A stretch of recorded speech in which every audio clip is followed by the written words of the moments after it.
এক কোম্পানিতে ছিল এক পিঁপড়া। সে প্রতিদিন 9টায় অফিসে ঢুকত। তারপর কারো সঙ্গে সময় নষ্ট না করে সঙ্গে সঙ্গে কাজে বসে যেত। সেই যে পরিমাণ কাজ করত, তাতে কোম্পানির উৎপাদন হতো প্রচুর এবং এর ফলে সে আনন্দের সঙ্গে জীবন নির্বাহ করত। ওই অফিসের সিইও সিংহ অবাক হয়ে দেখত, এই পিঁপড়াটি কোনো ধরনের সুপারভিশন ছাড়াই প্রচুর কাজ করছে। সিংহ ভাবল, পিঁপড়াকে যদি কারো সুপারভিশনে দেওয়া হয়, তাহলে সে আরো বেশি কাজ করতে পারবে। কয়েকদিনের মধ্যেই সিংহ একটি তেলাপোকাকে পিঁপড়ার সুপারভাইজার হিসেবে নিয়োগ দিল। সুপারভাইজার হিসেবে এই তেলাপোকাটির ছিল দীর্ঘদিনের অভিজ্ঞতা, আর সে দুর্দান্ত রিপোর্ট লিখতে পারত। তেলাপোকাটি প্রথমেই সিদ্ধান্ত নিল, এই অফিসে একটি অ্যাটেন্ডেন্স সিস্টেম থাকা উচিত।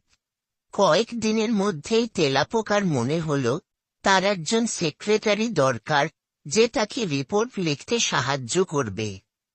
সে একটা মাকড়সাকে নিয়োগ দিল এই কাজে, যে সব ফোন কল মনিটর করবে আর নথিপত্র রাখবে।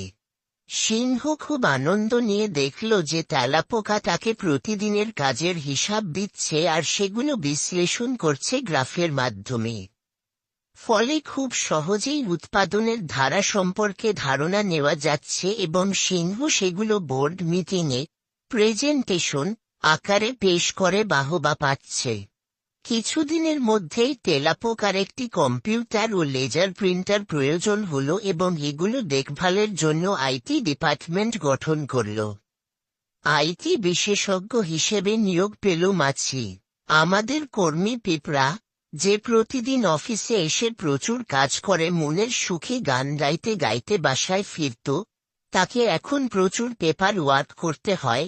সপ্তাহের 4 দিনই নানা মিটিংয়ে হাজিরা দিতে হয়। নিত্যদিন এসব ঝামেলার কারণে কাজে ব্যাঘাত ঘটায় উৎপাদন কমতে লাগল, আর সে বিরক্ত হতে লাগল।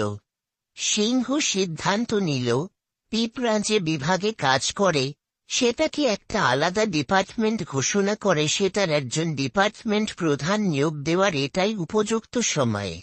সিংহ ঝিঝি পোকাকে ওই ডিপার্টমেন্টের প্রধান হিসেবে নিয়োগ দিল।